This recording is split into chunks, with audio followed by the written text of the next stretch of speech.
한국이 이럴 줄은 몰랐다. 멕시코가 완전 비상이 되어버렸습니다. 한국인들의 숨은 저력을 이제서야 알게 됐다며 비상회의가 열릴 정도였는데요. 도대체 무슨 일인지 바로 알아보겠습니다. 경보음이 울린 건 새벽이 훨씬 지나서였습니다. 나는 멕시코시티 중심부에 있는 신문사 야간 편집실에서 마감 중이던 참이었는데 천장 스피커에서 편집국장 로드리게스의 고함이 터져나오는 순간 손이 먼저 멈췄어요. 그가 소리치는 방향으로 고개를 들자 중앙 대형 모니터가 실시간 트래픽 현황으로 바뀌어 있었고 화면 한가운데 숫자가 이상하게 빠른 속도로 올라가고 있었습니다. 한국이 체코를 꺾은 경기 하이라이트가 멕시코 대표팀 승리 기사보다 3배 이상 높은 조회수를 기록하고 있었는데 나는 그 숫자를 보면서 잠깐 숨을 참았어요. 알고리즘 오류라고 생각했습니다. 이 편집실에서 수십 번의 트래픽 이상을 봐왔는데 그때마다 원인은 결국 서버 문제였고 그 감각이 이번에도 같은 결론을 내리고 있었어요. 로드리게스가 부편집장 이그나시오를 불렀습니다. 한국 관련 기사를 메인 화면에서 내리라는 말이었는데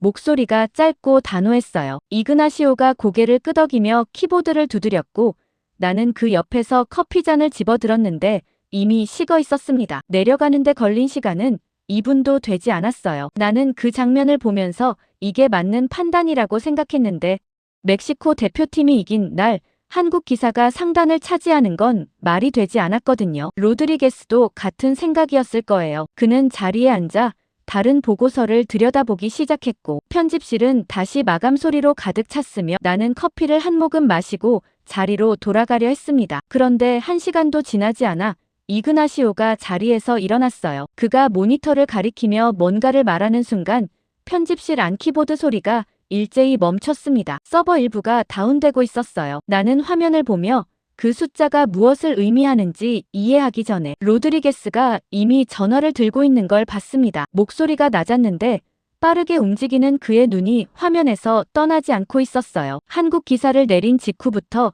트래픽이 역으로 폭증하기 시작했다는 보고가 들어온 건 그 혼란이 정점을 향해 치닫던 순간이었는데 그 말을 들으며 나는 이상하게 손이 멈추는 걸 느꼈습니다. 기사를 내리면 트래픽이 줄어야 했어요. 늘어난다는 건 이미 외부에서 무언가 다른 흐름이 만들어지고 있다는 뜻이었는데 그 흐름이 어디서 오는 건지 그 순간에는 알 수 없었습니다. 광고주 측에서 먼저 연락이 들어온 건 그로부터 얼마 지나지 않아서였어요. 내용은 짧았고 결론은 명확했습니다. 한국 관련 기사를 다시 올리라는 압박이었는데 광고 계약을 언급하는 목소리가 수화기 너머에서 들릴 만큼 컸어요. 나는 그 통화를 옆에서 듣고 있었는데 이상하게 불편했습니다. 광고주가 기사 배치에 개입하는 건 처음이 아니었지만 한국 기사를 올리라는 요구는 처음이었거든요. 로드리게스가 전화를 끊더니 이그나시오에게 다시 올리라고 했어요. 표정이 움직이지 않았는데 그게 오히려 더 무게가 있었습니다. 이그나시오가 키보드를 다시 두드리는 동안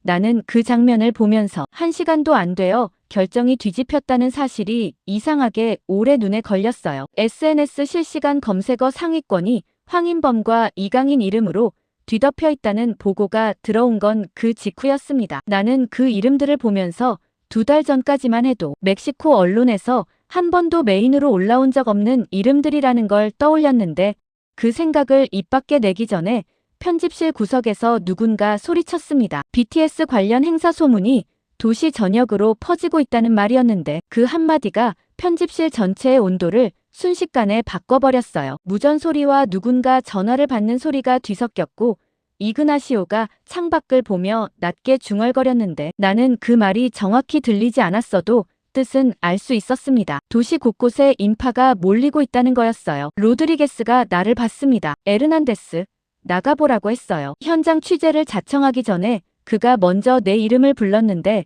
목소리가 평온했고 그 평온함이 이미 결론이 내려진 사람의 것이었습니다. 나는 재킷을 집어들면서 이게 단순 팬덤 소동이라고 생각했어요. 월드컵 분위기에 편승한 해프닝이라고 생각했고 1시간 안에 돌아올 수 있을 거라고 생각했는데 한국이 체코를 이긴 경기 하나로 멕시코시티 편집실이 이 정도로 흔들린다는 게 이상하게 마음에 걸렸습니다. 그 생각을 내려놓는데 실패한 채로 엘리베이터를 탔어요. 새벽 공기가 차가웠습니다. 건물 밖으로 나오자마자 멀리서도 인파가 보였는데 가까워질수록 규모가 달랐어요. 나는 걸음을 멈추지 않고 계속 앞으로 걸었는데 발이 자연스럽게 느려지는 걸 느꼈습니다. 광장에 가까워지자 무언가 타는 냄새가 났어요. 포장마차에서 음식을 굽는 냄새였는데 이 시간에 노점이 열려 있다는 게 이상했고, 그보다 더 이상한 건 그 앞에 사람이 줄을 서 있다는 거였습니다. 광장 안으로 들어선 순간 나는 걸음을 멈췄어요. 수천 명이 태극기를 들고 서 있었습니다. 함성이 아니었고 노래도 아니었어요. 그냥 거기 있었는데 그 수가 이상하게 도시 안에서 낯설게 보였습니다. 냉방 없이 열린 광장에서 체온이 섞인 공기가 어깨를 눌렀고 태극기가 새벽 바람에 펄럭이는 소리가 낮게 깔렸으며, 나는 그 소리를 들으면서 재킷 안주머니에서 메모장을 꺼내려다 멈췄어요. 무슨 문장을 써야 하는지 그 순간에는 정확히 알 수 없었습니다. 내가 이 편집실을 나와 수십 번의 현장을 봐왔지만 첫 장면이 이렇게 눈에 걸린 건 처음이었는데 그 감각이 이번엔 다르다는 걸 이미 말해주고 있었어요. 경기는 끝났는데 도시는 아직 끝나지 않은 것처럼 움직이고 있었고, 그 움직임의 중심에 내가 2달 전까지 한 번도 제대로 본 적 없는 나라의 이름이 있었습니다. 광장 안에 들어선 순간부터 나는 주최 측을 찾으려 했는데 무대가 있는 것도 아니었고 안내방송이 나오는 것도 아니었어요. 그냥 사람들이 모여 있었습니다. 태극기를 든 채로 서로 이야기를 나누거나 휴대폰 화면을 들여다보고 있었는데 그 안에서 행사를 주관하는 사람을 찾는 게 생각보다 훨씬 어려웠어요. 한참을 돌아다니다 겨우 형광조끼를 입은 남자를 붙잡았는데 그는 BTS 방문설의 진위를 묻는 내 질문에 잠깐 멈추더니 자신도 모른다고 했습니다. 목소리가 당황한 것 같았는데 그게 거짓말이 아니라는 걸 눈빛이 말해주고 있었어요. 나는 그 자리에서 잠깐 아무 말도 하지 않았습니다. 주최 측조차 사실 여부를 모른다는 게 이상했는데 그보다 더 이상한 건 그게 아무 문제가 되지 않는다는 거였어요. 사람들은 계속 모여들고 있었거든요. 확인되지 않은 소문 하나가 이 규모의 인파를 만들어냈다는 게 처음에는 납득이 되지 않았는데 납득이 안 된다고 해서 눈앞의 장면이 달라지는 건 아니었습니다. 광장 주변을 한 바퀴 돌면서 나는 더 이상한 장면들을 연달아 목격했어요. 광장 옆 호텔 로비에서 프런트 직원이 체크인줄을 감당하지 못하고 있었는데 내가 지나치면서 들은 말로는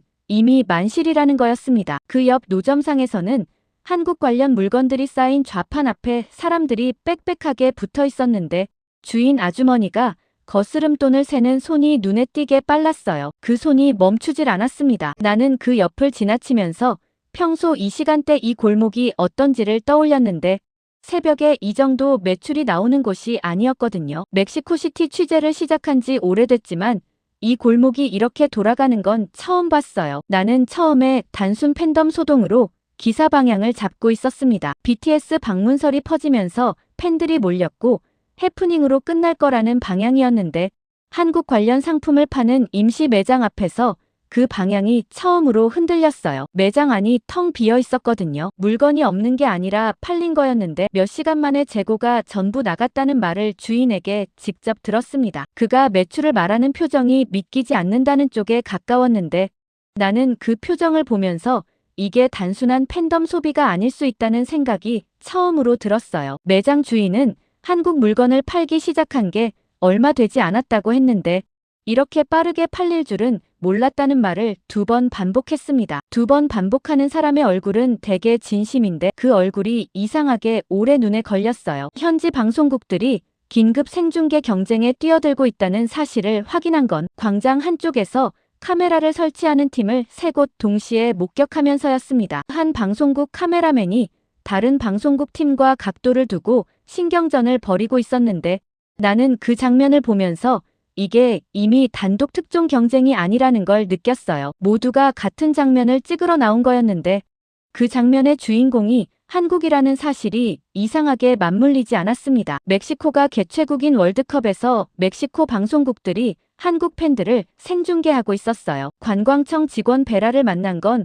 광장 외곽 쪽에서 전화 통화를 하고 있는 그를 우연히 알아보면서였습니다. 나는 그에게 다가가 인터뷰를 요청했는데 그는 처음에 손을 저었어요. 공식 입장이 아니면 말할 수 없다고 했는데 목소리가 조심스러웠고 주변을 한번 살피는 눈이 무언가를 알고 있는 사람의 것이었습니다. 나는 그 눈빛을 보고 기다렸어요. 베라가 잠시 후 낮은 목소리로 말을 꺼냈습니다. 서류 가방을 열더니 내부 자료를 꺼내 내 쪽으로 슬쩍 밀었는데 한국 팬들의 소비 규모가 적힌 수치였어요. 그는 우리도 이런 수치는 처음 본다고 했는데 그 말이 짧았고 덧붙이지 않았으며 설명을 기다리는 눈빛도 아니었습니다. 나는 자료를 받아들고 숫자를 읽는 순간 손이 잠깐 멈췄어요. 규모가 달랐습니다. 월드컵 개막 이후 외국 팬들의 소비 패턴 중에서 한국 관련 행사 지역이 압도적으로 높게 나와 있었는데 이게 선수 응원을 위해 온 팬들의 소비라고 보기에는 구성 자체가 달랐어요. 음식,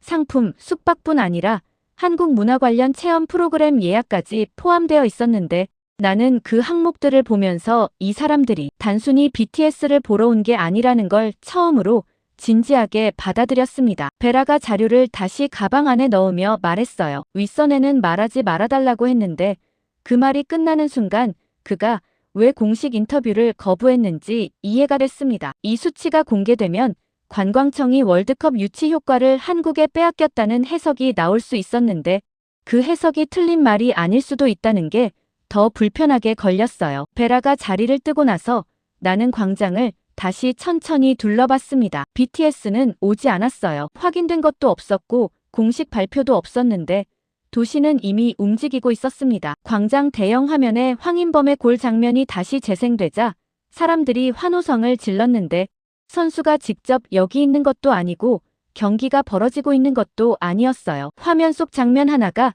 이 광장을 이렇게 만들고 있었는데 나는 그 장면을 보면서 이게 팬덤의 문제가 아니라는 생각이 처음으로 선명하게 들었습니다. 팬덤이라면 대상이 있어야 했어요. 그런데 이 광장에는 대상이 없었는데도 반응이 있었습니다. 나는 메모장을 꺼내 첫 문장을 적으려다 멈췄어요. 스포츠면으로 시작했던 이 기사가 어느 면으로 가야 하는지 그 순간에는 판단이 서지 않았는데 편집국에 전화를 걸어 기사 방향을 바꾸겠다고 했을 때 로드리게스가 잠깐 침묵했다가 말했습니다. 경제면 메인으로 올리라고 했어요. 나는 전화를 끊고 광장을 다시 봤습니다. BTS는 없었고 한국 선수들도 없었는데 도시는 그 이름 하나로 밤새 움직이고 있었어요. 그리고 나는 광장을 가득 채운 사람들 사이에 서서 처음으로 이 나라를 제대로 조사해야 한다는 생각을 했는데 그 생각이 기자의 본능에서 나온 건지 아니면 다른 어떤 감각에서 나온 건지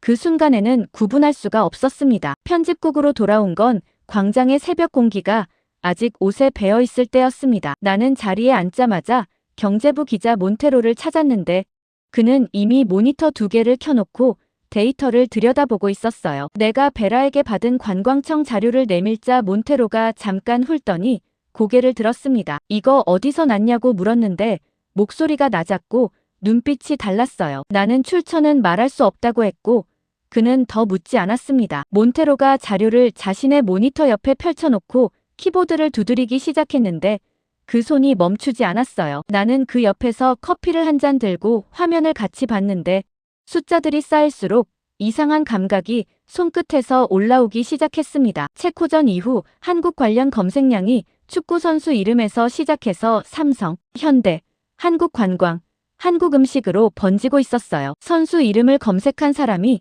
다음에 한국 여행을 검색하고 그 다음에 한국 전자제품을 검색하는 흐름이 데이터 위에 선명하게 찍혀 있었는데 나는 그 흐름을 보면서 이게 단순한 스포츠 관심이 아니라는 걸 느꼈습니다. 몬테로가 말했어요. 한 나라가 검색어를 이렇게 수직으로 타고 올라가는 건 본 적이 없다고 했는데 그 말이 짧았고 화면에서 눈을 떼지 않은 채였습니다. 편집국 분위기는 달랐어요. 로드리게스는 아침 회의에서 이를 일시적 유행이라고 정리했는데 목소리에 힘이 있었고 테이블 주변 몇몇이 고개를 끄덕이는 게 보였습니다. 나는 그 반응을 보면서 어젯밤 광장을 보지 못한 사람들의 판단이라는 걸 느꼈는데 그 말을 꺼내기 전에 광고국장 페르난데스가 들어왔어요. 그는 회의 테이블 끝에 앉더니 한국 기업 광고 문의가 어젯밤 이후 급증하고 있다고 했습니다. 수치를 말하는 목소리가 조심스러웠는데 그 조심스러움이 이 자리에서 이 말을 꺼내는 게 맞는 건지 모르겠다는 눈빛과 함께였어요. 로드리게스가 페르난데스를 봤습니다. 잠깐이었는데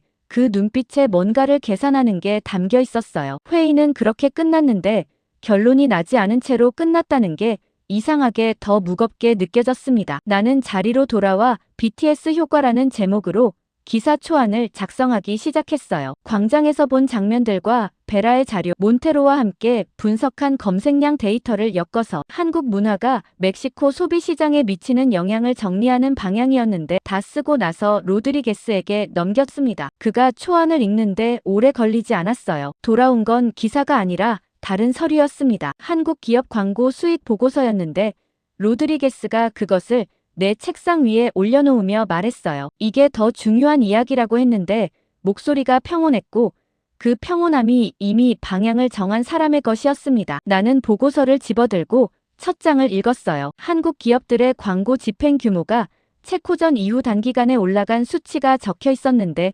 숫자보다 더 눈에 걸린 건 집행 방식이었습니다. 단순 배너 광고가 아니라 콘텐츠 협업과 스폰서십 형태로 들어오고 있었는데 그건 단기 유행을 노린 집행 방식이 아니었어요. 장기적인 시장 진입을 계산한 구조였는데 나는 그걸 보면서 한국 기업들이 이 흐름을 우리보다 먼저 읽고 있었다는 생각이 들었습니다. 몬테로가 내 옆으로 오더니 화면 하나를 내밀었어요. 삼성과 현대 검색량이 체코전 이전과 이후로 완전히 다른 곡선을 그리고 있었는데 그 곡선의 꺾이는 지점이 경기 종료 직후였습니다. 축구 경기 결과가 기업 브랜드 검색량을 이렇게 움직인다는 게 말이 되냐고 몬테로가 물었는데 나는 대답하지 않았어요. 말이 된다 안 된다의 문제가 아니었거든요. 데이터가 이미 말이 된다고 답하고 있었습니다. 나는 보고서를 덮고 잠깐 편집국 안을 봤어요. 로드리게스는 다른 기사를 검토하고 있었고 페르난데스는 전화 통화 중이었으며 몬테로는 다시 자기 자리로 돌아가 있었는데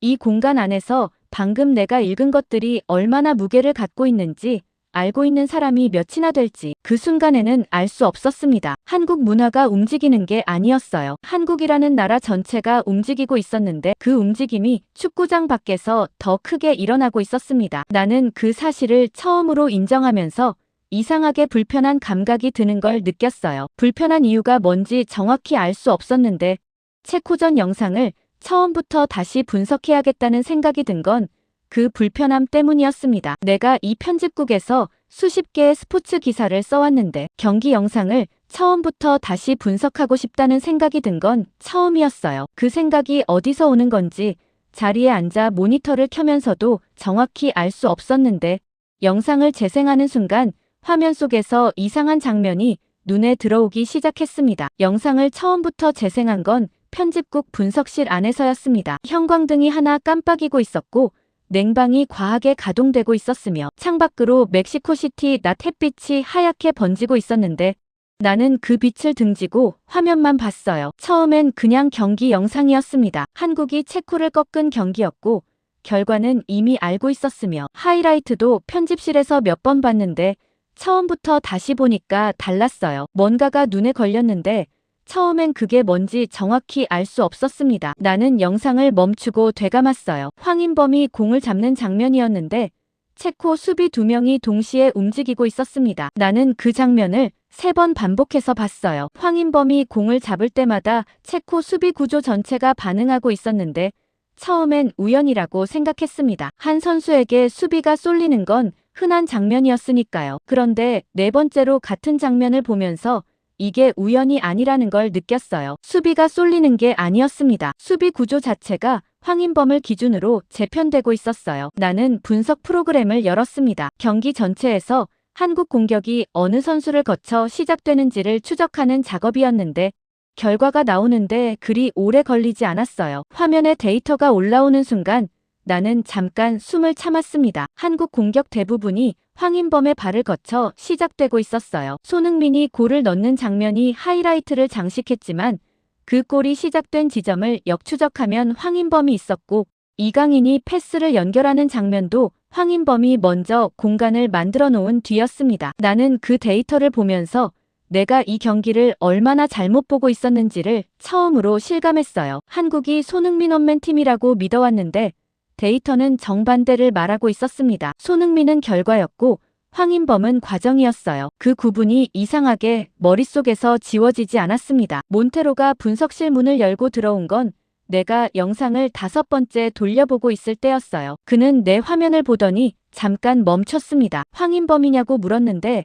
목소리에 뭔가가 담겨 있었어요. 나는 고개를 끄덕였고 몬테로가 의자를 끌어당겨 앉았습니다. 그는 유럽 기자들이 보내온 기사 묶음을 내 책상 위에 올려놓았는데 표지만 봐도 내용을 짐작할 수 있었어요. 황인범과 이강인을 세계적 수준의 미드필더라고 평가하는 기사들이었는데 발행된 날짜가 체코전 이전이었습니다. 나는 그 날짜를 보면서 손이 잠깐 멈췄어요. 유럽 언론은 이미 알고 있었던 거였는데 멕시코 언론은 체코전이 끝나고 나서야 이 이름들을 검색하기 시작했습니다. 그 차이가 이상하게 불편하게 걸렸어요. 몬테로가 말했습니다. 멕시코 축구협회 분석팀이 한국을 위험 등급 최고 수준으로 재분류했다는 소문이 돌고 있다고 했는데 목소리가 낮았어요. 공식 확인은 안 됐다고 했는데 그 말이 덧붙이는 방식이 이미 사실일 가능성이 높다는 뉘앙스였습니다. 나는 그 말을 듣고 분석 프로그램 화면을 다시 봤어요. 황인범의 이동 경로가 경기 내내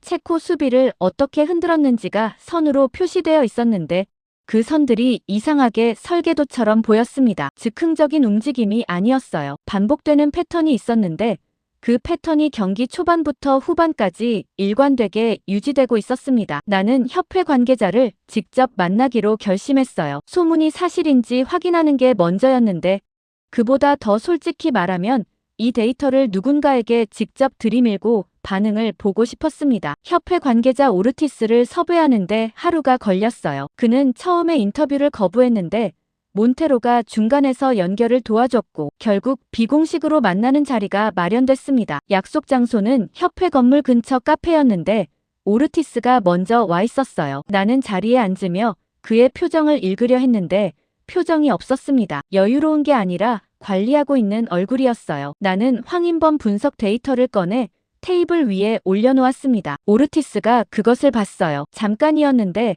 그 잠깐 동안 눈이 한 번 멈추는 걸 놓치지 않았습니다. 그는 한국은 충분히 상대 가능한 팀이라고 했어요. 목소리가 일정했는데 그 일정함이 준비된 문장의 것이었습니다. 나는 그 말을 들으며 황인범이 공을 잡을 때마다 체코 수비 전체가 반응했다는 데이터를 어떻게 설명하겠냐고 물었어요. 오르티스가 커피잔을 들었습니다. 마시는 게 아니었어요. 손을 어디에 둘지 모르는 사람이 잡을 것을 찾는 동작이었는데 나는 그 동작을 보면서 이 사람이 내 질문에 대한 답을 갖고 있지 않다는 걸 느꼈습니다. 그는 분석은 협회 내부에서 진행 중이라고 했어요. 공개할 수 있는 단계가 아니라고 했는데 그 말이 끝나는 순간 카페 안이 이상하게 조용하게 느껴졌습니다. 나는 자료를 다시 집어들며 협회가 한국을 위험 등급 최고 수준으로 재분류했다는 소문에 대해 물었어요. 오르티스가 그 말을 듣고 처음으로 표정이 흔들렸는데 흔들린 게 부정하려는 쪽이 아니었습니다. 어떻게 알았냐는 쪽이었어요. 나는 그 표정을 보면서 소문이 사실이라는 걸 확인했는데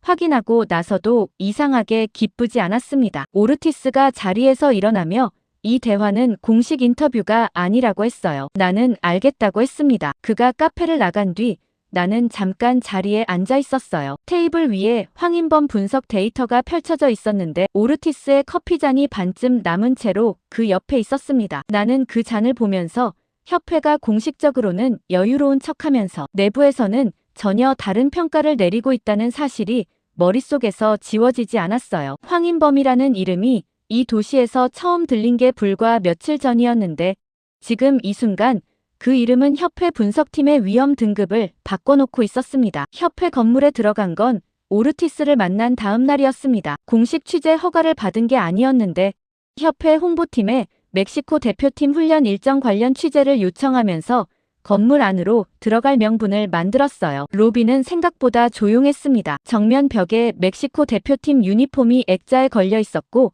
트로피 케이스가 한쪽 벽을 채우고 있었으며 냉방이 강하게 가동되고 있어서 밖의 열기가 전혀 느껴지지 않았어요. 나는 그 공간이 주는 묵직한 분위기를 느끼면서 홍보팀 담당자를 기다렸습니다. 담당자가 나를 안내한 건 2층 회의실이었어요. 복도를 걷는 동안 벽에 역대 감독들의 사진이 걸려 있었는데 나는 그것들을 보면서 이 협회가 얼마나 오랜 시간을 멕시코 축구의 중심에 있었는지를 생각했습니다. 그 생각이 채 정리되기 전에 복도 끝 회의실 문이 열려 있는 게 보였어요. 담당자가 잠깐 다른 방향으로 시선을 돌리는 사이 나는 무심코 그 안을 봤는데 테이블 위에 서류 묶음이 펼쳐져 있었습니다. 가까이서 본 게 아니었지만 상단에 적힌 항목들이 눈에 들어왔어요. 한국 대표팀의 압박 강도, 활동량, 패스 성공률이 표로 정리되어 있었는데 멕시코 수치와 나란히 비교되어 있었습니다. 나는 걸음을 멈추지 않고 지나쳤어요. 멈추면 티가 났을 거거든요. 그런데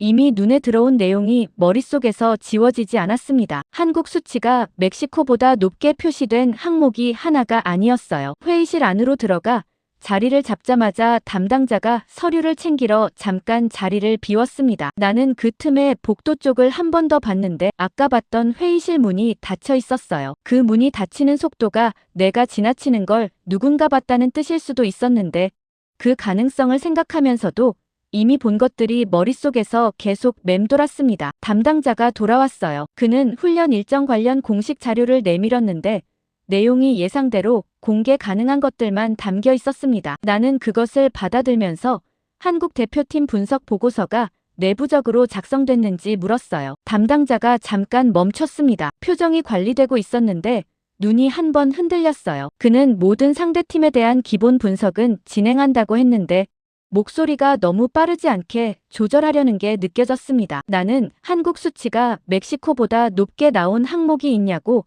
다시 물었어요. 담당자가 그 말을 듣고 처음으로 자료를 테이블 위에 내려놓았습니다. 공식적인 입장은 한국은 충분히 상대 가능한 팀이라고 했는데 그 문장이 오르티스가 어제 카페에서 한 말과 토씨 하나 다르지 않았어요. 나는 그 일치가 이상하게 눈에 걸렸습니다. 준비된 문장이라는 건 알고 있었는데 같은 문장을 두 사람이 쓴다는 건 위에서 내려온 지침이라는 뜻이었어요. 취재를 마치고 건물을 나서는데 로비에서 관계자 둘이 낮은 목소리로 대화를 나누고 있었습니다. 지나치면서 들린 말이 있었는데 2차 분석 결과가 나왔다는 내용이었어요. 나는 걸음을 늦추지 않고 그냥 지나쳤는데 귀는 그쪽에 가 있었습니다. 뒤따라 들린 말은 더 짧았어요. 발표하면 안 된다는 말이었는데 그 말이 끝나는 순간 자동문이 열리면서 바깥 열기가 한꺼번에 밀려들었습니다. 나는 그 열기를 맞으며 잠깐 멈췄어요. 발표하면 안 된다는 말이 머릿속에서 지워지지 않았는데 그게 어떤 내용에 대한 말인지는 듣지 못했지만 맥락은 충분했습니다. 편집국으로 돌아와 몬테로에게 오늘 본 것들을 전달했어요. 그는 듣는 동안 말이 없었는데 다 듣고 나서 말했습니다. 그날 저녁 협회가 공식 인터뷰에서 한국은 충분히 상대 가능한 팀이라는 발표를 냈다고 했어요. 나는 그 말을 듣고 모니터 화면을 봤습니다. 발표 내용이 올라와 있었는데 문장이 정확히 담당자가 한 말과 같았어요. 협회 전체가 같은 문장을 쓰고 있었는데 그 문장이 반복될수록 오히려 그 안에 다른 말이 있다는 확신이 강해졌습니다. 나는 협회 공식 발표와 내가 직접 목격한 보고서 내용을 동시에 손에 쥐고 있었어요. 두 개가 정면으로 다른 방향을 가리키고 있었는데 이걸 기사로 터뜨리면 협회와 정면 충돌하는 거였습니다. 출입 정지가 날 수도 있었어요. 로드리게스가 그 상황을 어떻게 볼지도 문제였는데 그보다 더 솔직히 말하면 지금 내가 가진 게 목격한 내용뿐이고 문서를 손에 쥔 게 아니라는 게 문제였습니다. 나는 그 고민을 안고 자리에 앉아 있었어요. 몬테로가 옆에서 말했습니다. 취재를 계속하라고 했는데 그 말이 짧았고 덧붙이지 않았어요. 나는 그 짧음 안에 담긴 뜻을 이해하는데 시간이 걸리지 않았습니다. 계속하는 것 말고는 선택지가 없다는 거였어요. 협회가 공식적으로는 여유로운 척하는 동안 내부에서는 다른 말을 하고 있었는데 그 간격이 좁혀질수록 더 큰 무언가가 드러날 거라는 감각이 이미 손끝에 와 있었습니다. 나는 취재를 계속하기로 결심했어요. 그 결심을 내리는데 오래 걸리지 않았는데 결심보다 먼저 움직인 건 손이었습니다. 메모장을 펼치고 내일 만날 사람 이름을 적기 시작했는데 목록의 첫 번째 이름이 일본 기자였어요. 협회가 숨기고 있는 걸 정작 경쟁국이 먼저 알고 있을 수도 있다는 생각이 든 건 유럽 기사 묶음에서 발행 날짜를 확인했던 그 순간부터였습니다. 일본 기자 야마구치를 찾은 건 몬테로가 연락처를 구해준 덕분이었습니다. 야마구치는 도쿄 본사 소속이었는데 월드컵 취재를 위해 멕시코시티에 와 있었고 내가 인터뷰를 요청하자 같은 날 저녁 화상으로 만나자고 했어요. 나는 편집국 구석 회의실에 혼자 앉아 노트북 화면을 켰는데 창밖으로 멕시코시티의 저녁이 내려앉고 있었고 냉방 소리가 낮게 깔렸으며 화면이 연결되기를 기다리는 동안 손이 이상하게 차가웠습니다. 한국을 견제하는 기사거리를 찾기 위해 일본 언론 반응을 조사하기 시작한 게 출발이었는데 자료를 들여다볼수록 예상과 다른 방향이 계속 나왔어요. 일본 팬들과 전문가들이 한국의 경기력을 높게 평가하고 있었는데 그것도 체코전 이후가 아니라 이전부터였습니다. 야마구치의 얼굴이 화면에 나타났어요. 50대 초반으로 보였고 안경을 쓰고 있었으며 배경이 호텔 방인 것 같았는데 책상 위에 자료가 쌓여 있었습니다. 나는 그에게 일본 언론이 왜 한국을 이렇게 높게 평가하는지 물었어요. 직접적인 질문이었는데 야마구치가 잠깐 웃었습니다. 웃는 게 이상하게 느껴졌어요. 질문이 우습다는 게 아니라 질문 자체가 이미 답을 포함하고 있다는 쪽의 웃음이었거든요. 그는 한국은 큰 무대에서 달라지는 팀이라고 했습니다. 목소리가 낮았는데 속도가 일정했어요. 나는 그 말을 들으며 어떤 의미냐고 물었는데 야마구치가 독일전 이야기를 꺼냈습니다. 조별리그에서 독일을 꺾었던 경기 이야기였는데 그때도 경기 전까지 아무도 한국을 주목하지 않았다고 했어요. 그리고 포르투갈전도 마찬가지였다고 했습니다. 나는 그 말을 들으면서 멕시코와 한국의 조별리그 경기가 며칠 뒤라는 사실이 머릿속에서 겹쳐졌어요. 야마구치가 말을 이었습니다. 한국은 토너먼트 구조에서 강하다고 했는데 단순히 강하다는 게 아니라 압박을 받을수록 더 조직적으로 움직이는 팀이라는 설명이었어요. 나는 그 말을 받아 적으면서 이상하게 손이 멈추는 걸 느꼈습니다. 압박을 받을수록 더 조직적으로 움직인다는 표현이 이상하게 오래 눈에 걸렸어요. 협회가 발표한 문장이 머릿속에서 겹쳐졌는데 한국은 충분히 상대 가능한 팀이라는 그 문장이 갑자기 다르게 들리기 시작했습니다. 야마구치에게 멕시코전 전망을 물었어요. 그는 잠깐 생각하더니 말했습니다. 멕시코가 긴장해야 한다고 했는데 그 말이 짧았고 덧붙이지 않았으며 표정이 달라지지 않았어요. 나는 그 담담함이 이상하게 더 무겁게 느껴졌습니다. 경쟁국 기자가 우리 팀을 걱정해주는 상황이었는데 그게 도발이나 조롱이 아니라는 게 야마구치의 얼굴에서 읽혔어요. 진심이었습니다. 화상 인터뷰가 끝나고 나서 나는 한동안 화면을 끄지 않고 있었어요. 야마구치가 연결을 종료한 뒤 검은 화면이 됐는데 그 화면 속에 내 얼굴이 반사되고 있었습니다. 나는 그 얼굴을 보면서 지금까지 내가 한국을 어떻게 봐왔는지를 다시 떠올렸어요. 월드컵에서 가끔 이변을 만드는 아시아팀이라는 인식이었는데 야마구치의 말은 그 인식이 멕시코 언론만의 것이라는 걸 말해주고 있었습니다. 일본은 이미 달랐어요. 경쟁국이 오히려 한국을 인정하는 게 왜인지 이해하지 못했는데 인터뷰를 마치고 나서는 이해하지 못하는 쪽이 나라는 걸 처음으로 받아들였습니다. 몬테로가 회의실 문을 두드린 건 그 생각이 채 정리되기 전이었어요. 그는 문을 열고 들어오더니 일본 기자 반응이 어땠냐고 물었습니다. 나는 잠깐 말이 나오지 않았어요. 뭐라고 요약해야 할지 몰랐거든요. 결국 짧게 말했습니다. 일본이 먼저 알고 있었다고 했는데 몬테로가 그 말을 듣고 표정이 굳었어요. 그는 자리에 앉더니 노트북을 열었습니다. 일본 언론 기사들을 직접 검색하기 시작했는데 화면을 보는 눈이 빠르게 움직였어요. 나는 그 옆에서 야마구치가 했던 말들을 메모장에 옮기고 있었는데 적을수록 이상하게 문장들이 무거워졌습니다. 독일전,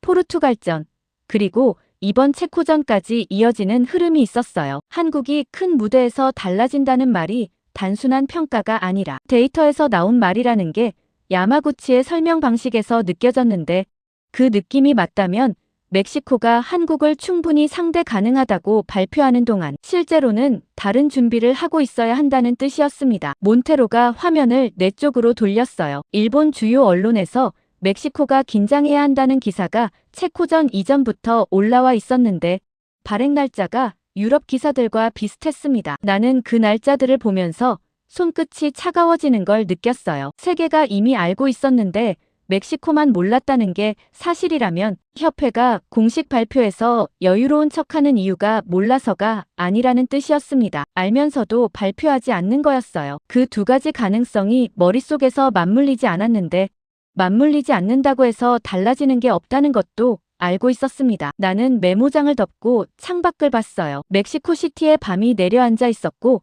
도시 불빛이 번지고 있었으며 며칠 전만 해도 이 도시에서 황인범이라는 이름을 아는 사람이 거의 없었는데 지금은 일본 기자가 그 이름을 꺼내며 멕시코를 걱정하고 있었습니다. 그 변화가 며칠 만에 일어났다는 사실이 이상하게 실감이 나지 않았는데 실감이 나지 않는다고 해서 멈출 수 있는 상황이 아니었어요. 내 머릿속에서 한국은 더 이상 운 좋은 팀이라는 결론이 설 자리를 잃어가고 있었는데 그 결론이 완전히 무너지기까지 얼마나 더 걸릴지 그 순간에는 알 수 없었습니다. 그리고 그 답은 생각보다 훨씬 빨리 나왔어요. 다음 날 아침 편집국 서버 통계 화면을 여는 순간이었습니다. 편집국 서버 통계 화면을 연 건 아침 회의가 시작되기 전이었습니다. 나는 자리에 앉아 커피를 들고 화면을 켰는데 숫자들이 올라오는 순간 커피잔을 내려놓는 걸 잊었어요. 최근 한 달 동안 가장 많이 읽힌 해외 관련 기사 목록이었는데 상위권이 대부분 한국 관련 기사였습니다. 멕시코 대표팀 기사가 아니었어요. 개최국 기사가 아니었습니다. 한국 선수 분석,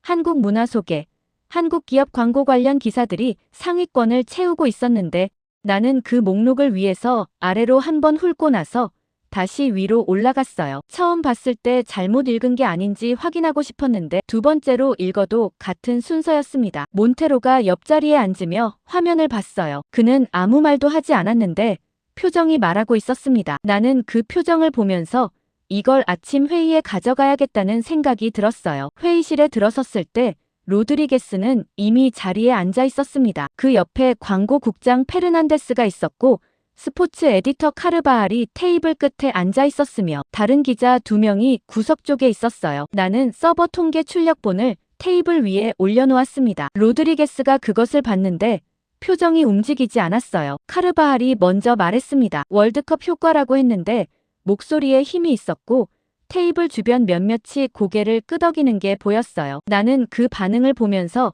이게 월드컵 효과라면 왜 멕시코 대표팀 기사가 상위권에 없냐고 물었습니다. 카르바알이 잠깐 멈췄어요. 그는 한국이 이번 대회에서 주목받는 팀이기 때문이라고 했는데 그 말이 끝나는 순간 회의실 안이 조용해졌습니다. 주목받는 팀이라는 말을 카르바알이 직접 했다는 게 이상하게 눈에 걸렸어요. 며칠 전까지만 해도 한국을 그렇게 부르는 사람이 이 회의실 안에 없었거든요. 로드리게스가 말했습니다. 독자들이 원하는 걸 쓰면 된다고 했는데 목소리가 평온했고 그 평온함이 이미 방향을 정한 사람의 것이었어요. 나는 그 말을 들으면서 그게 끝이 아니라는 걸 느꼈는데 로드리게스가 다음 말을 잇기 전에 페르난데스가 끼어들었습니다. 한국 관련 기사에 광고가 몰리고 있다고 했는데 목소리가 조심스러웠어요. 광고 단가가 올라가고 있다고 했는데 그 말이 회의실 분위기를 바꿔버렸습니다. 로드리게스가 페르난데스를 봤어요. 그리고 나를 봤습니다. 한국 관련 기획 기사를 준비하라고 했는데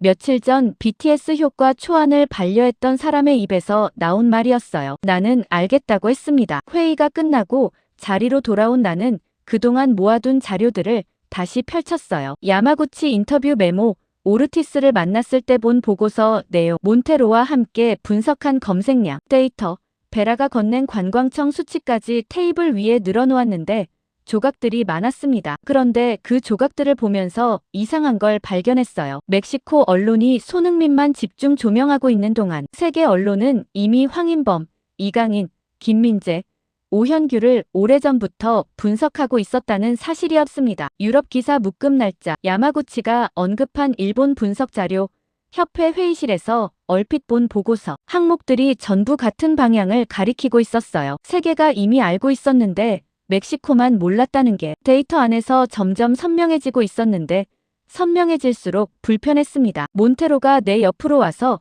화면을 가리켰어요. 손흥민 관련 멕시코 언론 기사 수와 황인범 관련 유럽 언론 기사 수를 비교한 그래프였는데 두 곡선이 완전히 다른 방향을 향하고 있었습니다. 멕시코 언론은 손흥민 한 명에 집중하는 동안 유럽은 팀 전체를 분석하고 있었어요. 나는 그 그래프를 보면서 이게 단순히 취재 방향의 차이가 아니라는 걸 느꼈습니다. 한국을 보는 시각 자체가 달랐어요. 멕시코 언론은 한국을 손흥민이라는 개인으로 봤는데 세계 언론은 한국을 팀으로 보고 있었습니다. 그 차이가 이번 월드컵에서 어떤 결과로 나타날지 생각하는 순간 손끝이 차가워지는 걸 느꼈어요. 카르바알이 내 쪽으로 걸어온 건 그 생각이 채 정리되기 전이었습니다. 그는 한국 돌풍 기사 초안이 언제 나오냐고 물었는데 돌풍이라는 단어가 이상하게 귀에 걸렸어요. 돌풍은 예상 밖의 현상을 부를 때 쓰는 말이었는데 세계 언론이 이미 예측하고 있었다면 멕시코 언론에서만 돌풍이었습니다. 나는 카르바알에게 기사 방향을 바꾸겠다고 했어요. 그가 눈썹을 올렸습니다. 돌풍이 아니라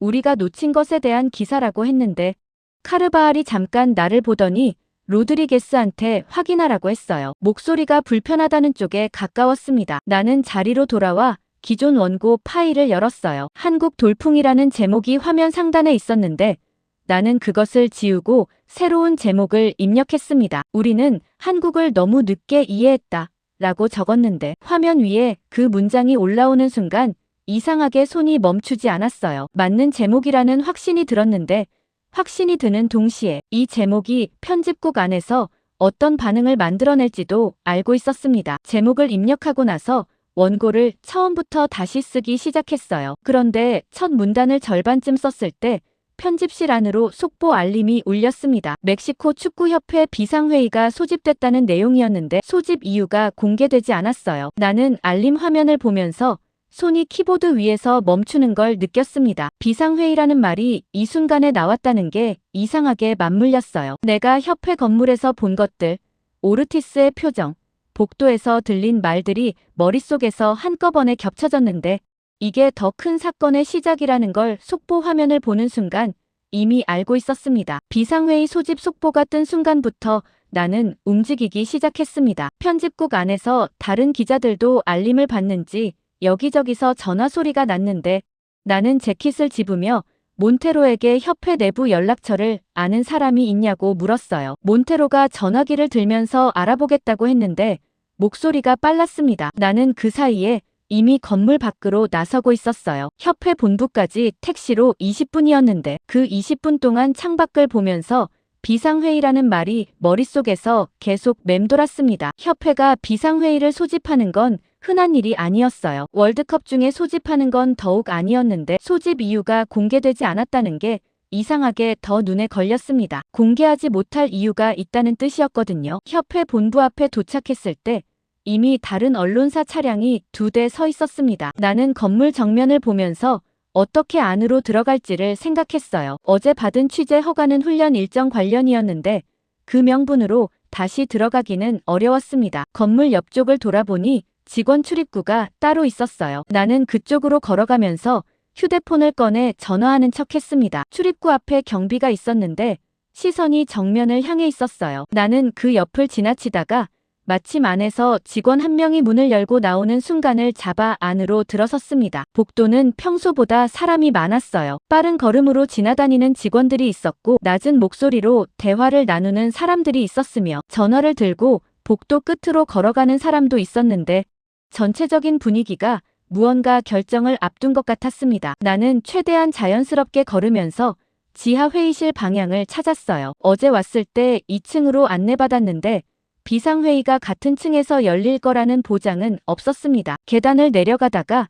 아래층에서 목소리들이 들렸어요. 문이 닫혀 있었는데도 소리가 새어나오고 있었는데 한 목소리가 다른 목소리보다 높았습니다. 나는 계단 중간에 멈춰 섰어요. 내용이 전부 들리지는 않았는데 한국이라는 단어가 2번 나왔고 위험이라는 단어가 1번 나왔으며 발표라는 단어가 뒤따랐습니다. 발표하면 선수단이 위축된다는 말이 그 다음에 들렸는데 그 말을 한 사람의 목소리에 힘이 실려 있었어요. 나는 그 소리를 들으면서 계단 손잡이를 잡은 손에 힘이 들어가는 걸 느꼈습니다. 회의실 안에서 한국을 지나치게 높게 평가하면 선수단이 위축된다는 주장이 나오고 있었어요. 그 말이 회의실 밖까지 들릴 만큼 강하게 나왔다는 건 반대 의견도 만만치 않다는 뜻이었는데 그 반대 의견이 어느 쪽인지는 소리만으로는 알 수 없었습니다. 발소리가 가까워지는 게 느껴졌어요. 나는 계단을 다시 올라가 2층 복도 끝으로 이동했습니다. 창문 옆에 서서 휴대폰을 들고 있었는데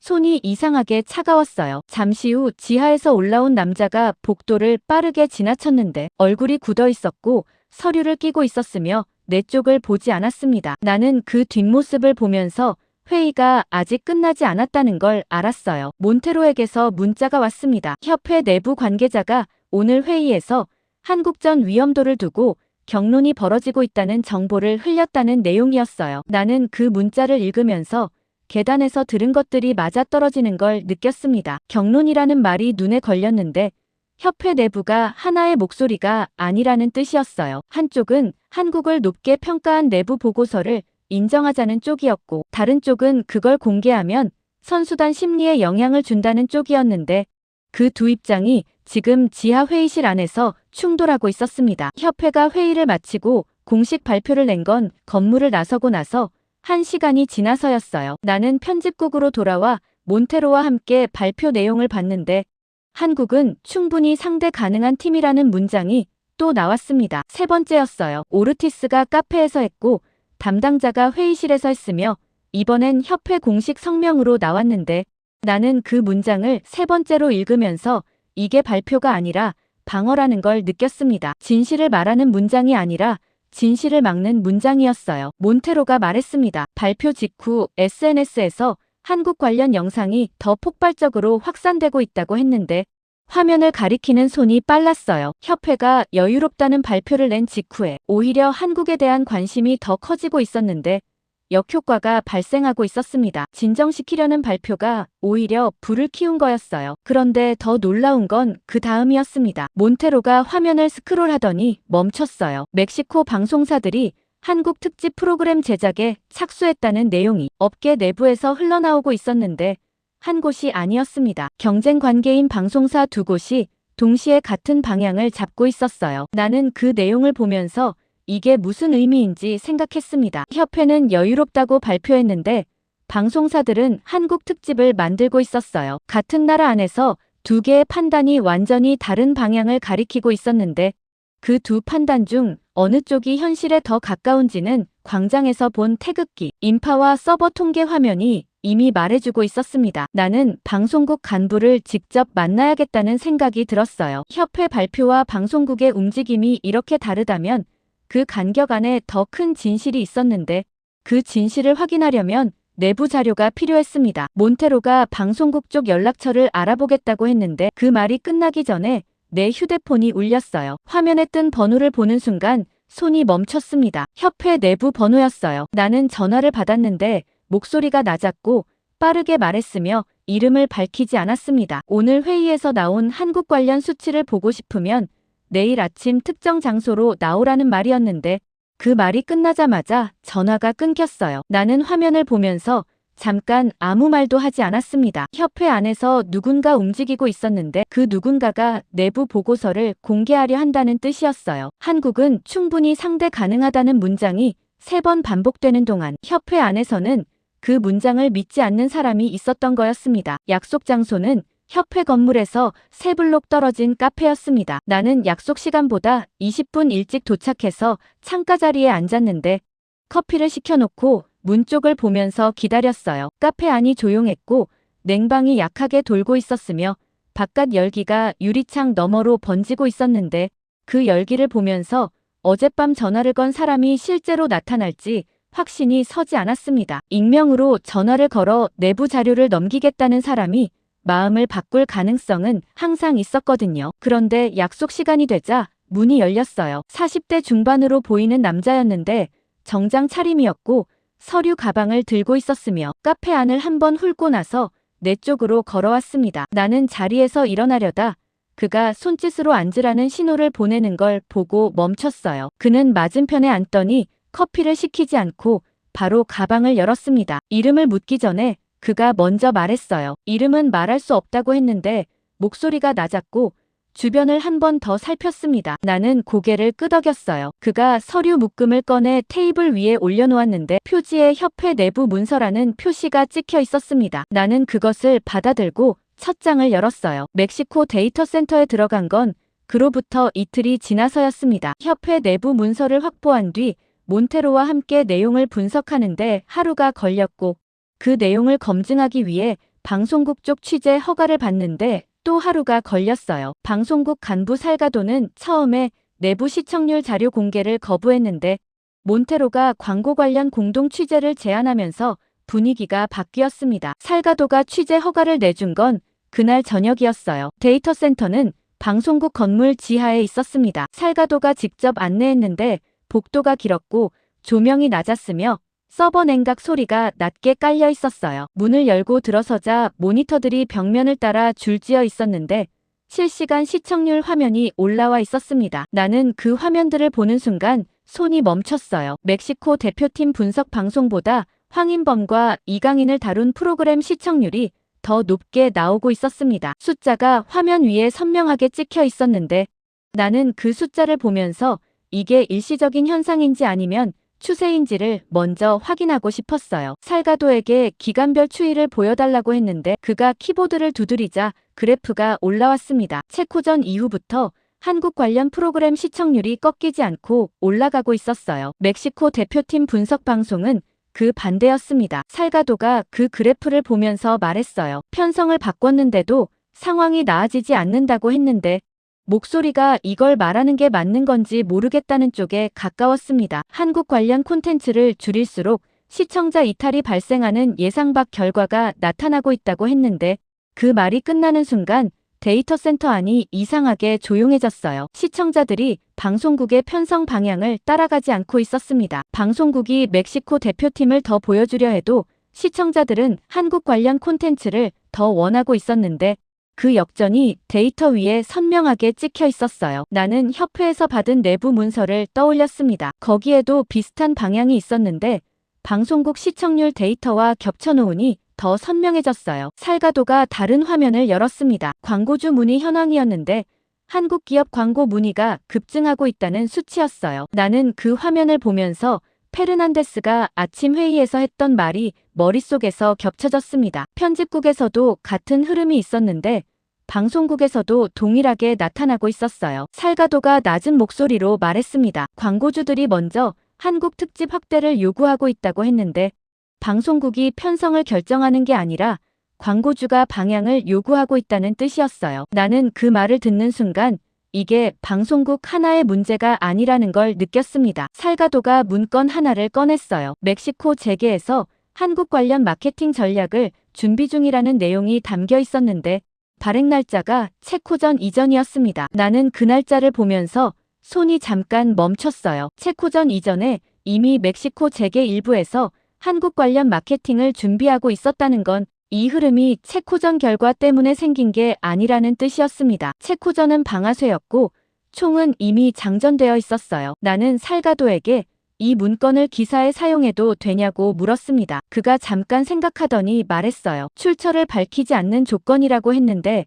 그 말이 짧았고 표정이 움직이지 않았습니다. 나는 알겠다고 했어요. 데이터 센터를 나서면서 나는 협회 내부 문서와 방송국, 시청률 자료와 재계 마케팅 문건을 동시에 손에 쥐고 있었는데 이 세 가지가 전부 같은 방향을 가리키고 있었습니다. 멕시코가 한국에 끌려가고 있었어요. 개최국이 상대국을 분석하는 수준을 넘어서 시청률도 광고도 소비 패턴도 전부 한국 쪽으로 기울고 있었는데 그 기울기가 멈추지 않고 있었습니다. 편집국으로 돌아와 자리에 앉자마자 몬테로가 옆으로 왔어요. 기사 언제 송고할 거냐고 물었는데 목소리가 빠르지 않았습니다. 나는 오늘 밤이라고 했어요. 몬테로가 고개를 끄덕였는데 말이 없었습니다. 나는 원고를 열고 첫 문장을 쓰기 시작했어요. 그런데 두 번째 문단을 쓰는 순간 로드리게스가 내 자리로 걸어왔습니다. 그는 화면을 한번 보더니 기사 보류를 지시했어요. 목소리가 평온했는데 그 평온함이 이미 결론이 내려진 사람의 것이었습니다. 이유를 묻자 그가 말했어요. 오늘 저녁 대통령궁 경제자문회의에서도 동일한 자료가 논의된다는 사실이 확인됐다고 했는데 그 말이 끝나는 순간 편집국 안이 조용해졌습니다. 스포츠 기사로 시작한 게 경제 기사가 됐고 경제 기사가 이제 국가 의제가 되고 있었어요. 나는 로드리게스를 보면서 보류라는 말이 끝이 아니라는 걸 느꼈는데 대통령궁에서 같은 자료를 논의하고 있다는 사실이 오히려 이 기사를 더 빨리 내야 한다는 확신을 만들어주고 있었습니다. 대통령궁 인근 기자실에 도착한 건 경제자문회의가 시작되기 1시간 전이었습니다. 나는 출입증을 받아들고 기자실 안으로 들어섰는데 이미 다른 언론사 기자들이 자리를 잡고 있었어요. 경제부 기자들이 대부분이었는데 스포츠 기자인 내가 이 자리에 있는 게 어색하게 느껴졌습니다. 그 어색함을 느끼면서도 자리에 앉아 노트북을 켰는데 이게 더 이상 스포츠 기사가 아니라는 걸 로드리게스도 알고 있었어요. 보류를 지시하면서도 나를 막지 않은 게 그 증거였습니다. 기자실 안은 조용했어요. 냉방이 과하게 가동되고 있었고 창밖으로 대통령궁 정원의 야자수 그늘이 보였으며 멀리서 차량 소리가 낮게 깔렸는데 그 조용함이 편하게 느껴지지 않았습니다. 무언가를 기다리는 공간의 조용함이었어요. 경제자문회의가 시작됐다는 알림이 들어온 건 그로부터 얼마 지나지 않아서였습니다. 회의는 비공개였는데 기자들이 할 수 있는 건 끝날 때까지 기다리는 것뿐이었어요. 나는 그 시간 동안 살가도에게 받은 문건과 협회 내부 자료를 다시 펼쳐 들었습니다. 읽을수록 이 자료들이 대통령궁 회의 테이블 위에도 올라가 있을 거라는 확신이 강해졌는데 그 확신이 강해질수록 이 기사가 얼마나 더 커질 수 있는지가 보였어요. 회의가 끝나고 관계자들이 나오기 시작한 건 2시간이 지나서였습니다. 나는 기자실 문 쪽을 보면서 표정을 읽으려 했는데 나오는 사람들의 얼굴이 전부 관리되고 있었어요. 말을 아끼는 표정이었는데 아끼는 게 할 말이 없어서가 아니라 하면 안 되는 말이 있어서라는 게 걸음의 속도에서 읽혔습니다. 기자들이 일제히 움직이기 시작했어요. 나는 그 흐름 속에서 관계자들 중 한 명을 눈으로 따라갔는데 회의실에서 나온 보좌관으로 보이는 남자가 다른 방향으로 빠르게 걷고 있었습니다. 나는 그쪽으로 걸음을 옮겼어요. 복도가 꺾이는 지점에서 그 남자가 서류를 정리하다가 한 장을 떨어뜨렸는데 나는 그것을 집어들어 건네주면서 화면을 한번 봤습니다. 짧은 순간이었는데 2가지 문구가 눈에 들어왔어요. 한국 관련 소비 증가라는 항목과 국가 브랜드 영향력이라는 문구였는데 보좌관이 서류를 받아들고 빠르게 자리를 떴습니다. 나는 그 뒷모습을 보면서 그 2 문구가 머릿속에서 지워지지 않았어요. 국가 브랜드 영향력이라는 표현이 이 자리에서 나왔다는 건 대통령궁이 한국을 단순한 월드컵 상대팀으로 보지 않는다는 뜻이었습니다. 기자실로 돌아와 몬테로에게 문자를 보냈어요. 본 것을 짧게 적어 보냈는데 답장이 빠르게 왔습니다. 관광부 쪽에서 확인할 수 있는 게 있다고 했는데 관광부 관계자를 아는 사람이 있다고 했어요. 나는 기자실을 나서면서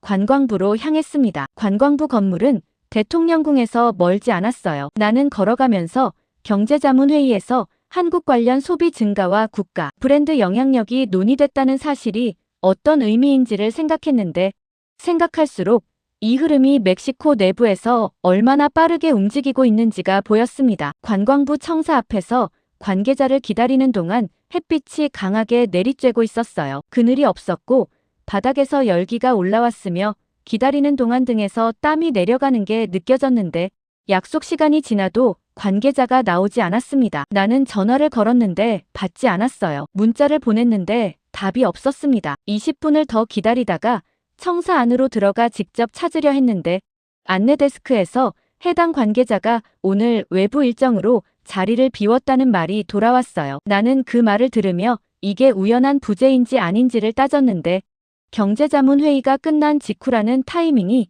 이상하게 맞아떨어졌습니다. 청사를 나서려는데 직원 한 명이 뒤따라 나왔어요. 복도에서 내가 지나칠 때 봤던 직원이었는데 그는 내 옆으로 오더니 낮은 목소리로 말했습니다. 자료를 전달할 수 있다고 했는데 여기서는 안 된다고 했어요. 나는 고개를 끄덕였고 그가 시간과 장소를 말했습니다. 그날 저녁 그가 건넨 자료를 받아든 나는 첫 장을 읽는 순간 손이 멈췄어요. 한국 관련 행사 지역 매출이 예상을 크게 웃돌고 있다는 수치였는데 월드컵 개막 이후 외국 관광객 소비 현황 중에서 한국 관련 행사 구역이 압도적인 수치를 기록하고 있었습니다. 베라가 광장에서 건넨 자료와 방향이 같았는데 규모가 달랐어요. 나는 그 수치를 보면서 이게 팬덤의 소비가 아니라는 걸 다시 확인했습니다. 팬덤이 이 규모를 만들 수 없었어요. 편집국으로 돌아와 기사를 다시 열었는데 로드리게스가 보류를 지시한 파일이었습니다. 나는 첫 문장부터 다시 읽었어요. 읽을수록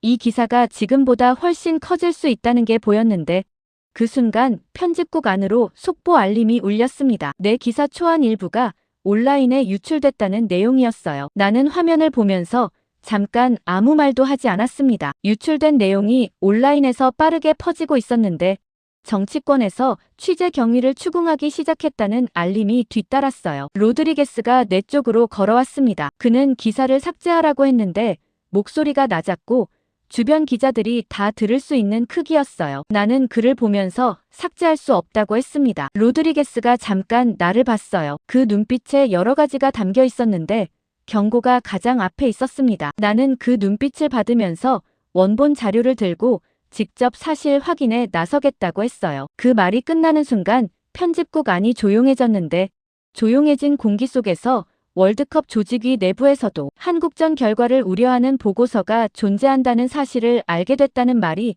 몬테로의 입에서 나왔습니다. 나는 그 말을 들으면서 이미 다음 취재 장소가 정해졌다는 걸 느꼈어요. 조직위 건물이 어디에 있는지는 알고 있었는데 거기서 무엇을 발견하게 될지는 그 순간에는 알 수 없었습니다. 월드컵 조직위원회 건물에 도착한 건 다음 날 아침 일찍이었습니다. 나는 건물 앞에서 잠깐 멈춰서서 정면을 봤는데 유리 외벽에 월드컵 로고가 크게 붙어 있었고 입구 양쪽에 경비가 서 있었으며 로비 안으로 관계자들이 분주하게 오가는 게 보였어요. 취재 허가를 받지 않은 상태였는데 몬테로가 어젯밤 늦게 조직위 홍보팀 관계자를 알고 있다는 연락을 줬고 그 연락처로 아침 일찍 문자를 넣어뒀습니다. 답장이 오지 않은 채로 건물 앞에 서 있었는데 로비 안쪽 움직임이 평소보다 빠른 것 같았어요. 기다리는 동안 햇빛이 유리 외벽에 반사되어 눈을 찔렀고 멀리서 차량 소리가 들렸으며 경비 중 한 명이 내 쪽을 한번 봤다가 시선을 돌렸습니다. 홍보팀 관계자에게서 답장이 온 건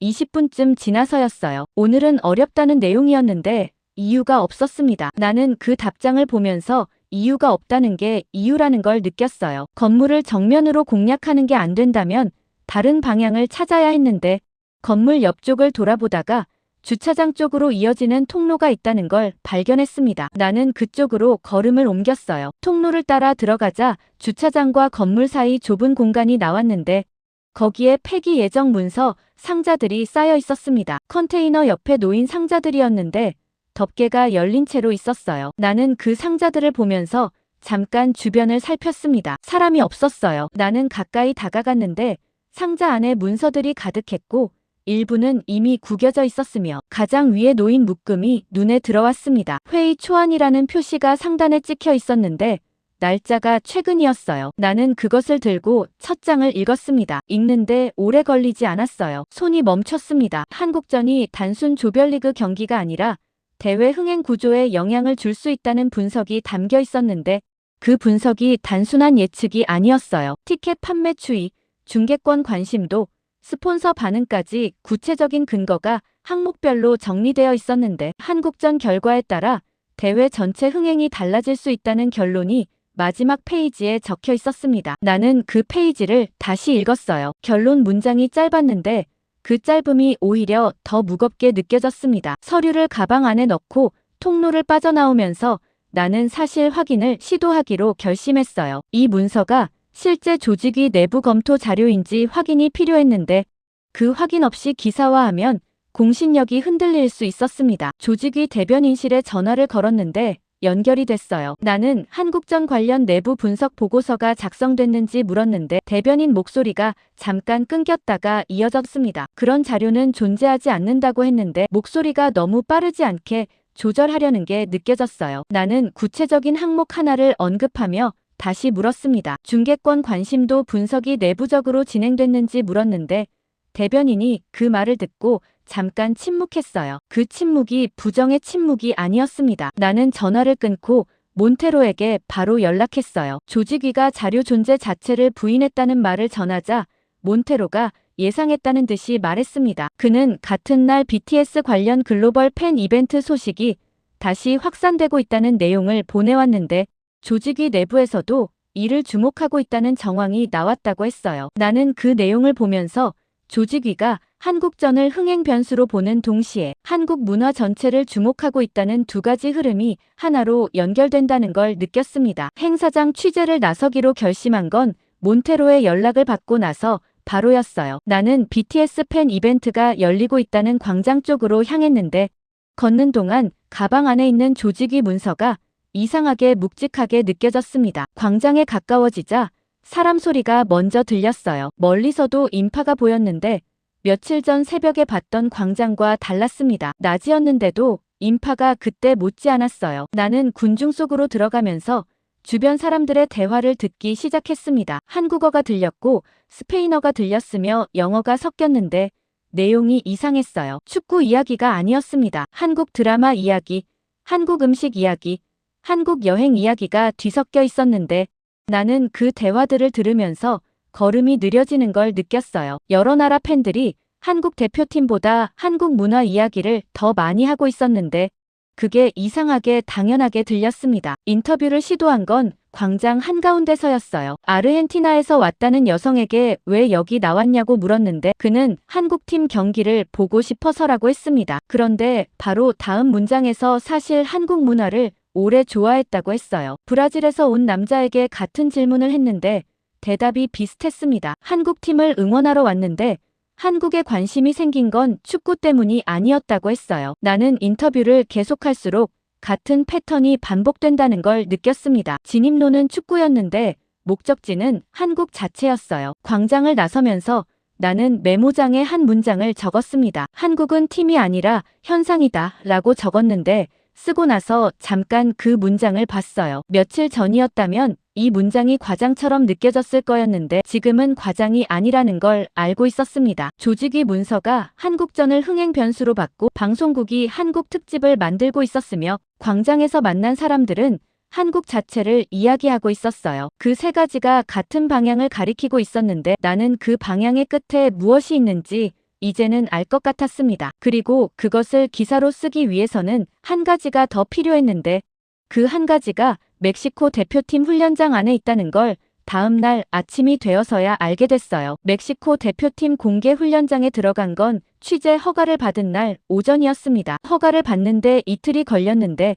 협회 홍보팀이 처음에 일정이 맞지 않는다고 했다가 하루 뒤에 갑자기 연락이 와서 내일 오라고 했어요. 나는 그 갑작스러운 허가가 이상하게 느껴졌는데 이유를 따지기보다 기회를 잡는 게 먼저였습니다. 훈련장은 멕시코시티 외곽에 있었어요. 차를 타고 가는 동안 창밖으로 도시가 점점 낮아지다가 넓은 녹지가 펼쳐지기 시작했는데 훈련장 입구에 들어서자 잔디 냄새가 강하게 올라왔습니다. 아침 공기가 아직 차가웠고 하늘이 맑았으며 멀리서 선수들이 움직이는 게 보였어요. 나는 취재 구역에 자리를 잡고 훈련 장면을 봤는데 처음에는 분위기가 가벼워 보였습니다. 선수들이 패스를 주고받으며 웃기도 했고 코치가 농담을 건네는 장면도 있었어요. 공식적으로는 여유로운 모습이었는데 나는 그 여유로움이 이상하게 연출된 것처럼 느껴졌습니다. 카메라가 있는 방향을 의식하는 눈빛이 여기저기서 보였거든요. 훈련이 본격적으로 시작되자 분위기가 달라졌어요. 전술 훈련 구간이 시작됐는데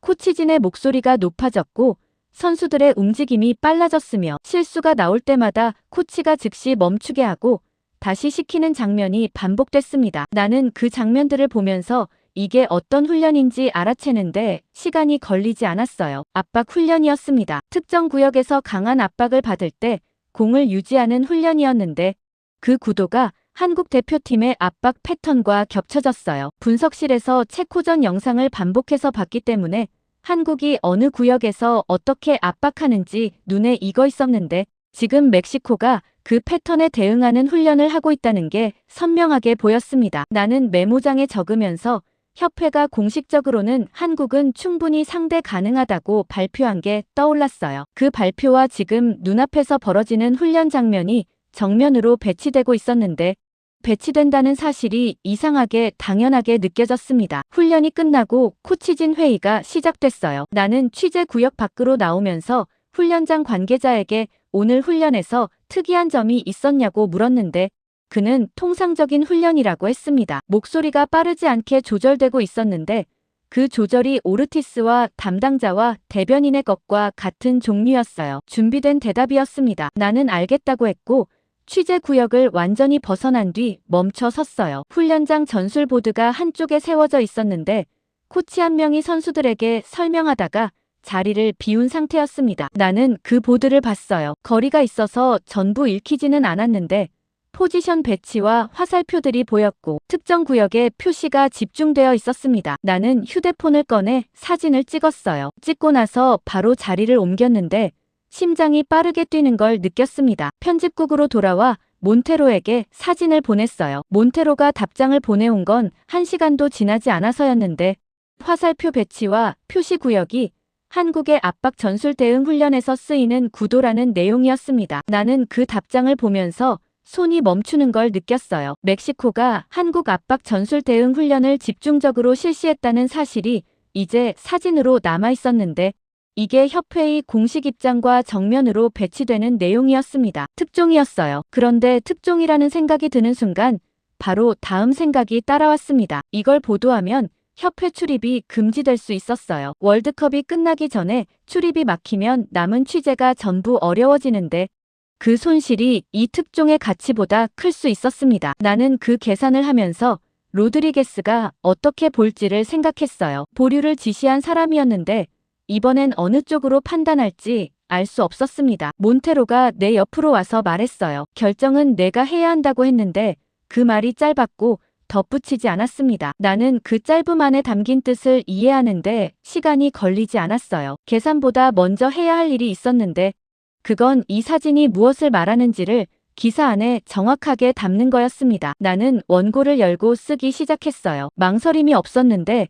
손이 키보드 위에서 멈추지 않았습니다. 코치진 회의가 예정보다 2시간 이상 길어지고 있다는 보고가 훈련장 관계자를 통해 들어온 건 기사를 절반쯤 썼을 때였어요. 나는 그 보고를 받으면서 더 확신이 생겼습니다. 공식적으로 여유롭다고 발표하는 팀의 코치진 회의가 2시간을 넘길 이유가 없었거든요. 기사를 송고한 건 그날 저녁이었어요. 로드리게스가 검토하는 동안 나는 화면을 보면서 기다렸는데 그가 말없이 승인 버튼을 눌렀습니다. 기사가 올라가자마자 반응이 왔어요. 전술보드 사진이 공개되면서 멕시코 전역에서 논란이 시작됐는데 언론은 한국을 과대평가한다며 비판하는 쪽과 이미 현실을 인정해야 한다는 쪽으로 나뉘었습니다. 협회에서 연락이 온 건 기사가 올라가고 2시간이 지나서였어요. 취재 허가를 재검토하겠다는 내용이었는데 재검토라는 단어가 경고라는 뜻이었습니다. 나는 그 연락을 받으면서 예상한 결과라는 걸 알았어요. 예상했다고 해서 덜 불편한 건 아니었는데 그 불편함보다 더 강하게 남은 건 기사가 올라간 뒤 멕시코 전역에서 한국전을 둘러싼 긴장감이 수면 위로 올라왔다는 사실이었습니다. 더 이상 숨길 수 없는 수준이 됐다는 걸 협회도 알고 있을 거였는데 그 사실이 이상하게 이 취재의 방향을 더 선명하게 만들어줬어요. 한국전이 며칠 앞으로 다가오고 있었고 나는 아직 써야 할 것들이 남아 있었습니다. 한국과 멕시코 경기 이틀 전 밤이었습니다. 편집국 야간실에 혼자 남은 건 다른 기자들이 모두 퇴근하고 나서였는데 불을 절반만 켜놓은 상태라 공간이 평소보다 어두웠어요. 냉방이 과하게 가동되고 있었고 형광등 하나가 깜빡이고 있었으며 바깥 멕시코시티의 야경이 창문 너머로 번지고 있었는데 나는 그 불빛들을 등지고 모니터 앞에 앉아 있었습니다. 테이블 위에 그동안 모은 자료들이 쌓여 있었어요. 야마구치와의 인터뷰 메모, 베라가 건넨 관광청, 수치, 협회 내부 문서, 살가도의 방송국 데이터, 조직위 폐기 문서, 훈련장, 전술보드 사진까지 펼쳐놓으니 테이블이 좁았습니다. 나는 그 자료들을 처음부터 다시 읽기 시작했어요. 처음에는 정리를 위해 읽는다고 생각했는데 읽을수록 다른 감각이 올라오기 시작했습니다. 조각들이 하나로 연결되고 있었어요. 처음엔 BTS 팬덤 소동이라고 생각했는데 그게 소비 패턴으로 이어졌고 소비 패턴이 기업 브랜드 검색량으로 연결됐으며 검색량이 협회 내부 위험 등급 재분류로 이어졌고 위험 등급이 코치진 압박 대응 훈련으로 이어졌으며 훈련이 조직위 흥행 분석 보고서로 연결됐습니다. 끊어진 줄 알았던 선들이 전부 하나의 방향을 향하고 있었는데 그 방향이 선명해질수록 처음에 내가 세웠던 가설이 처음부터 틀렸다는 게 드러났어요. 나는 한국 돌풍이라는 제목으로 기사를 시작하려 했는데 돌풍이라는 단어 자체가 이 현상을 잘못 보는 시각에서 나온 말이었습니다. 돌풍은 예상 밖의 현상이었는데 세계가 이미 예측하고 있었던 것을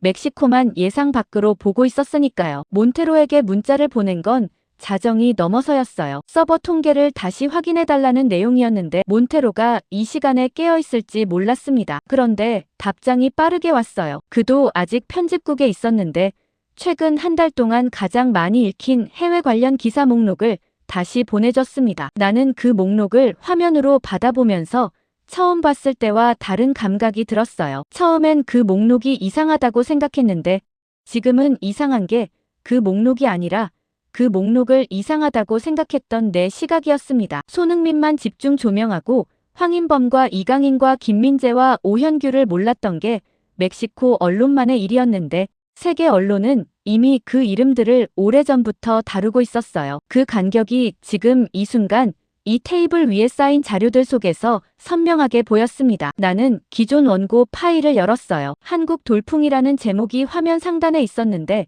그것을 지우는데 망설임이 없었습니다. 커서가 제목 칸에서 깜빡이고 있었는데 나는 새로운 제목을 입력했어요. 우리는 한국을 너무 늦게 이해했다 라고 적었는데 화면 위에 그 문장이 올라오는 순간 손이 멈추지 않았습니다. 맞는 제목이었어요. 제목을 입력하고 나서 원고를 처음부터 다시 쓰기 시작했습니다. 새벽 공기가 냉방 소리와 섞여 목덜미를 스치는 게 느껴졌는데 나는 그 감각을 느끼면서도 손을 멈추지 않았어요. 문장들이 나오는 속도가 빨랐는데 지금까지 취재한 것들이 전부 손끝에 있었기 때문이었습니다. 광장에서 처음 태극기 인파를 봤을 때부터 야마구치가 멕시코가 긴장해야 한다고 했던 말까지 협회 내부 문서의 수치에서 조직위 폐기 문서의 결론까지 전술보드 사진에서 코치진 회의가 2시간을 넘긴 사실까지 전부 문장 안으로 들어오고 있었어요. 원고가 중반을 넘어갈 무렵 편집국 문이 열렸습니다. 몬테로였어요. 그는 커피 2잔을 들고 들어오면서 아직 쓰고 있냐고 물었는데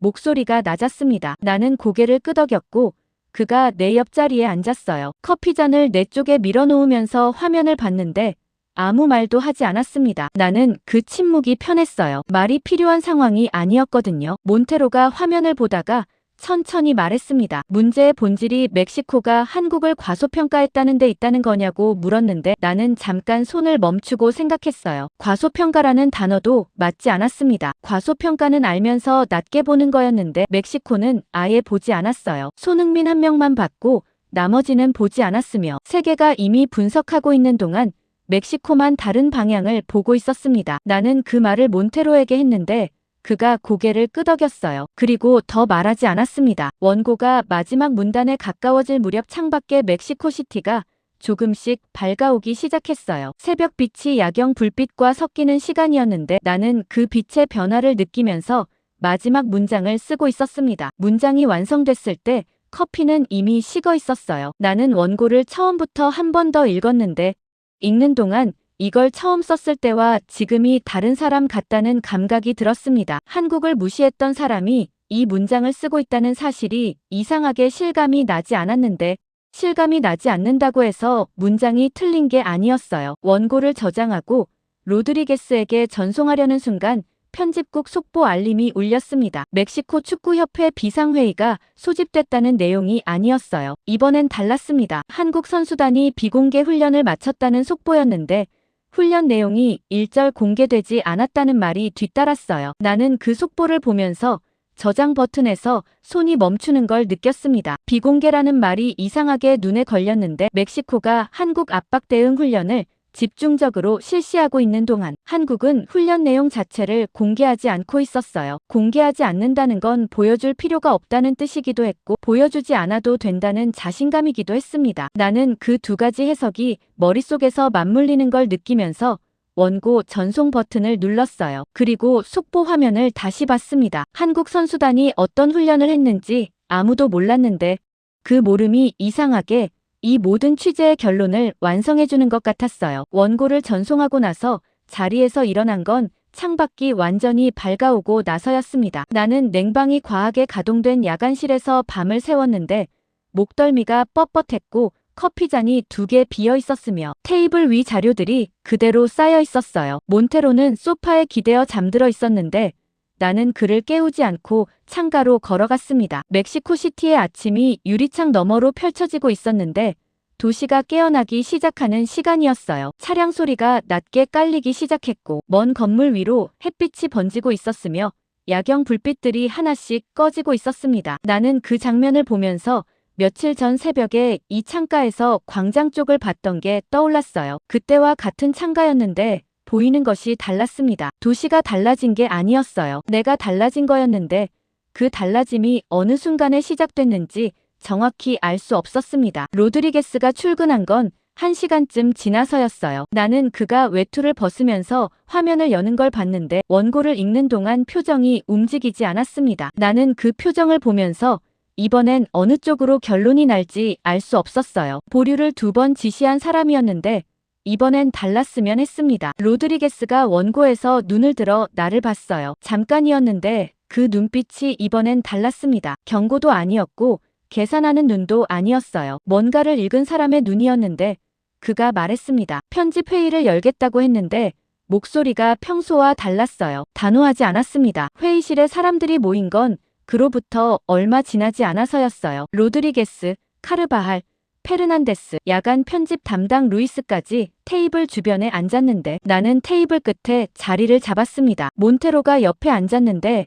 잠을 깨지 못한 눈이었어요. 루이스가 먼저 말했습니다. 제목이 너무 직접적이라고 했는데 목소리에 힘이 있었어요. 우리가 한국을 과소평가했다는 걸 스스로 인정하는 기사는 독자 반발을 살 수 있다고 했는데 그 말이 끝나기 전에 카르바할이 끼어들었습니다. 같은 방향이었어요. 한국을 지나치게 띄우는 기사라며 논조 자체를 문제 삼았는데 목소리가 루이스보다 높았습니다. 나는 그 2사람의 말을 들으면서 테이블 위 자료들을 펼쳤어요. 야마구치 인터뷰 메모를 먼저 올려놓고 그 옆에 협회 내부 문서를 올려놓았습니다. 그 다음에 살가도의 방송국 시청률 자료를 올려놓고 관광청 수치를 그 옆에 놓았어요. 마지막으로 조직위 폐기 문서와 전술보드 사진을 테이블 한가운데 올려놓았습니다. 자료들이 쌓이자 회의실이 조용해졌어요. 카르바할이 전술보드 사진을 집어들었는데 표정이 굳었습니다. 루이스가 협회 내부 문서를 봤는데 아무 말도 하지 않았어요. 나는 그 침묵 속에서 말했습니다. 이 자료들이 전부 같은 방향을 가리키고 있다고 했는데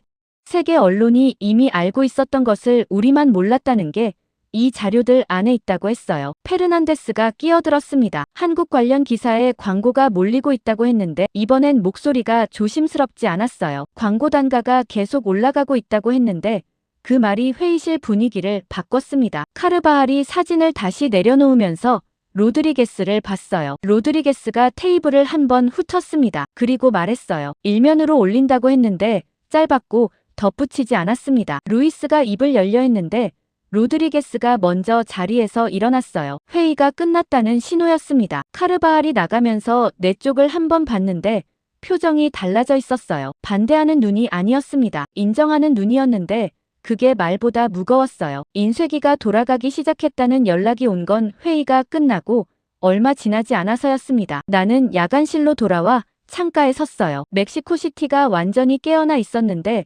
도로에 차들이 가득했고 건물들이 햇빛을 받아 밝았으며 멀리 광장 방향에서 사람 소리가 들리는 것 같았습니다. 나는 그 도시를 보면서 며칠 전 새벽에 태극기를 들고 서 있던 사람들을 떠올렸어요. 그 장면을 처음 봤을 때 무슨 문장을 써야 하는지 몰랐는데 지금은 알고 있었습니다. 몬테로가 옆으로 왔어요. 그는 창밖을 같이 보다가 말했습니다. 경기 결과는 어떻게 될 것 같냐고 물었는데 목소리가 낮았어요. 나는 잠깐 생각하다가 말했습니다. 모른다고 했어요. 모른다는 말이 이상하게 솔직하게 느껴졌는데 며칠 전이었다면 멕시코가 이길 거라고 망설임 없이 말했을 거였습니다. 지금은 그 망설임 없음이 사라져 있었어요. 몬테로가 고개를 끄덕였습니다. 그 고개 끄덕임이 동의인지 아닌지 알 수 없었는데 나는 그것을 확인하려다가 멈췄어요. 확인할 필요가 없었거든요. 인쇄된 신문이 편집국에 도착한 건 그로부터 한참 뒤였습니다. 나는 일면을 폈어요. 제목이 인쇄된 글자로 박혀 있었는데